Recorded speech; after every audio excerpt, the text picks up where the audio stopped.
ভারত বাংলাদেশের তারেক রহমানের পরে তারা কিন্তু আস্তে আস্তে রাগান্বিত হচ্ছে। জিনিসটা এরকম। আসলে কেন বলছি যে আসলে তারেক রহমানকে 30 দিনের আলটিমেটাম দিয়েছে ভারত। এই 30 দিনের ভিতরে ভারতের সাথে তারেক রহমানের যে চুক্তি হয়েছিল, যে শর্তগুলো দিয়ে তিনি ক্ষমতায় এসেছিলেন, সেই শর্তগুলো বাস্তবায়ন করতে হবে। কারণ ইতিমধ্যে একটা গুঞ্জন উঠেছে তারেক রহমান নাকি জামাত ইসলামকে মন্ত্রিত্ব পদ দিচ্ছেন। এই মন্ত্রিত্ব পদ দেওয়ার খবর ভারতে যখনই পৌঁছেছে তখনই মূলত ভারতের বিভিন্ন মিডিয়া তারা এখন ভিন্ন কিছু তারা প্রকাশ করতেছে। ভারতের একটি মিডিয়া ইতিমধ্যে তারা ঘোষণা দিয়েছে যে ভারতের সাথে তারেক রহমান ক্ষমতায় আসার পরে বেইমানি শুরু করেছে। কারণ তাদের দাবি কয়েকটি শর্ত দিয়ে ভারতের সাথে চুক্তি করেই মূলত বিএনপি ক্ষমতায় এসেছে। আমরা এটার বাস্তবতা যদি আমরা একটু আসলে অনুসরণ করি তাহলে তো আসলেও তাই দেখতে পাই। কারণ বিগত 1.5 বছর আগে শেখ হাসিনার পতনের পরেও আমরা বাংলাদেশে বিএনপিকে অর্থাৎ তারেক রহমানকে ক্ষমতায় আসতে রাষ্ট্রে আসতে দেখি নাই বাংলাদেশে। তিনি 1.5 বছর পরে কেন বাংলাদেশে আসলেন, নিশ্চয়ই কোনো কারণ আছে। এবং যখন তিনি বাংলাদেশে আসলেন তখন কিন্তু এই ব্যাপারে কিন্তু বাংলাদেশে বেশ একটা আলোচনা হয়েছে যে তারেক রহমান কেন এখন দেশে আসলেন। কারণ তিনি ভারতের সাথে কিছু চুক্তি করেই সেই চুক্তির ওয়াদা কমপ্লিট করবেন এমনটাই ঘোষণা দিয়ে কিন্তু তিনি বাংলাদেশে এসেছেন। আসলে সেই চুক্তিগুলো কি, 3টি শর্ত কি, সেই শর্তকে এখন বাংলাদেশে আসলেই তারেক রহমানকে বাস্তবায়ন করতে হবে কিনা।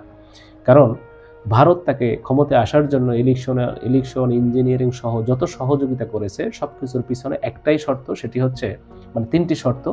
সেটি হচ্ছে এই তারেক রহমানকে এই 3টি শর্ত পালন করতে হবে। ভারতের 1 নম্বর শর্ত হচ্ছে যে বাংলাদেশের অভ্যন্তরে এই ভারতের উত্তরণ সীমান্তে উত্তরাঞ্চলে যে সমস্ত ভারতের উগ্রপন্থী আছে যারা বাংলাদেশের মাটি ব্যবহার করে ভারতের পরে বিভিন্ন রকম আগ্রাসন চালাতে চায়, এই ব্যাপারে তারেক রহমানকে সতর্ক করা হয়েছে যে ভারতের উত্তর প্রদেশে যে সমস্ত উগ্রপন্থীরা আছে ভারতের, তাদেরকে বাংলাদেশের মাটি যাতে গ্রহণ করতে না দেওয়া হয়।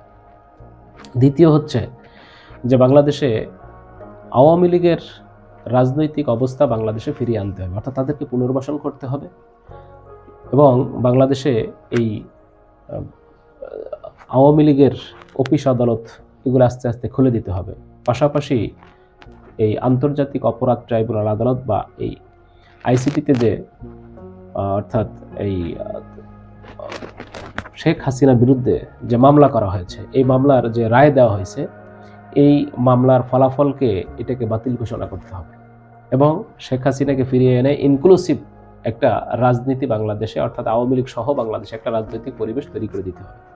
3 নম্বর শর্তটা যেটা ভারত দিয়েছে সেটি হচ্ছে যে বাংলাদেশে মৌলবাদ, জঙ্গি, উগ্রবাদ এগুলো বন্ধের পাশাপাশি বাংলাদেশে ইসলামপন্থী রাজনৈতিক দল বিশেষ করে জামাত ইসলামের মতো রাজনৈতিক দলকে বাংলাদেশের যেন মেইন স্ট্রিম ক্ষমতায় আসতে না দেওয়া হয় এবং তাদেরকে যেন আগের থেকে কোনোভাবেই সামনের দিকে এগোতে না দেওয়া যায়। অর্থাৎ এই জামাত ইসলামকে বাংলাদেশে যে কোনো ওয়েতে হোক তাদেরকে চাপিয়ে রাখতে হবে, তাদেরকে দমাতে হবে, তাদেরকে ধ্বংস করতে হবে তাদের রাজনৈতিক দলটাকে। এখন বাংলাদেশে আসলে কি তারেক রহমান এই যে 3টি শর্ত দিয়ে তিনি যে বাংলাদেশে আসলেন, আসলে কি তিনি এই শর্তগুলো পালন করতেছেন কিনা? 1 নম্বর শর্ত হচ্ছে যে বাংলাদেশে ভারতের অভ্যন্তরে যে সমস্ত তাদের যে জঙ্গিবাদ যাদেরকে ধারণা করা হয় উগ্রবাদ, তাদেরকে বাংলাদেশের মাটি ব্যবহার করতে দেওয়া হবে না। এটা আমরা 1 নম্বরেই দেখি যে আসলে বাংলাদেশে ঠিক সেই ধরনের কোনো বাংলাদেশের মাটি ব্যবহার করতে তাদেরকে দেওয়া হয় নাই। এই ব্যাপারে তারেক রহমান 100% ক্লিয়ার যে আসলে এই 1 নম্বর শর্ত তিনি মেনেছেন। দ্বিতীয় শর্ত হচ্ছে বাংলাদেশে আওয়ামী লীগকে তিনি কি আসলে ফিরিয়ে আনবেন কিনা। যেহেতু দ্বিতীয় শর্ত বাংলাদেশকে কিন্তু অর্থাৎ তারেক রহমানকে 1 মাসের আলটিমেটাম দিয়েছে ভারত। এখন সেই ক্ষেত্রে তারেক রহমান আসলে কি করবে? আমরা দেখলাম যে আওয়ামী লীগের পুনর্বাসনের ক্ষেত্রে নির্বাচনের পরবর্তীতেই যেই পদক্ষেপগুলো বিএনপি নিয়েছে, বাংলাদেশে প্রায় 150 জায়গায় বিএনপির অফিস খুলে দেওয়া হয়েছে, আওয়ামী লীগের অফিস খুলে দিয়েছে বিএনপির লোকজন থেকে এবং তাদেরকে সমর্থন যোগানো হয়েছে এবং তাদেরকে বুকে টেনে নেওয়া হয়েছে। অর্থাৎ এই আওয়ামী লীগের প্রায় 150 জায়গায় অফিস খুলে দিয়েছে বিএনপির নেতাকর্মীরা সাথে থেকেই এবং তাদেরকে এই রাজনীতি করার সুযোগ তৈরি করে দিয়েছে।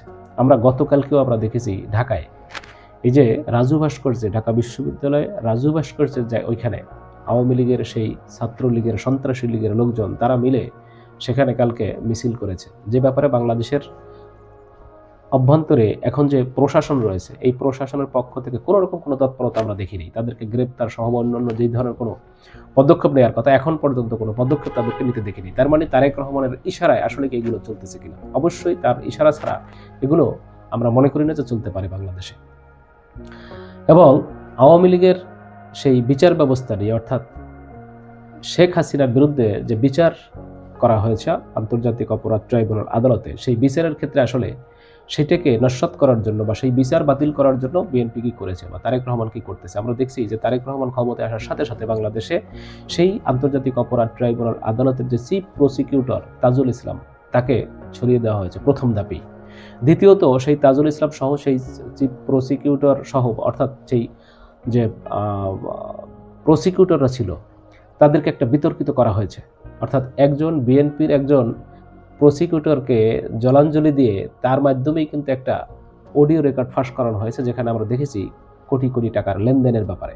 অর্থাৎ এই বিচার ব্যবস্থাকে একটা বিতর্কিত করার জন্য বিএনপির এই কাজটা তারা সফল করতে চেয়েছে, এবং এরই মাধ্যমে এই বিচার ব্যবস্থাটাকে একটা প্রশ্নবিদ্ধ করে আওয়ামী লীগের শেখ হাসিনার বিরুদ্ধে বা আওয়ামী লীগের নেতাকর্মীদের বিরুদ্ধে যে মামলা রায়গুলো দেওয়া হয়েছে, এটাকেও বাতিল করার একটা ষড়যন্ত্র কিন্তু বাংলাদেশে ইতিমধ্যে চলতেছে।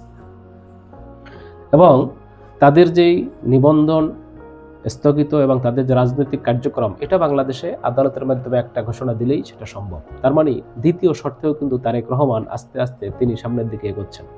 এবং তৃতীয় শর্তটা হচ্ছে যে বাংলাদেশে উগ্রবাদ, জঙ্গি, এই মৌলবাদ, এগুলোর মূলোৎপাটন সহ পাশাপাশি জামাত ইসলামকে কোণঠাসা করতে হবে। তাদেরকে রাজনৈতিকভাবে কোনো স্পেস দেওয়া যাবে না। তাদেরকে আস্তে আস্তে তাদের উপরে বিভিন্ন রকম সে আওয়ামী স্টাইলে নির্যাতন, জুলুম, অত্যাচার এগুলো করে, অর্থাৎ তাদেরকে কোনোভাবে বাড়তে দেওয়া যাবে না। সেই ক্ষেত্রে তারেক রহমানের ভূমিকা কি? বাংলাদেশে ইতিমধ্যে নির্বাচনের পরে জামাত ইসলামের অনেক নেতাকর্মীদের বাড়ি ঘরে হামলা হয়েছে, তাদের পরে অনেক জায়গায় হামলা হয়েছে আমরা দেখেছি।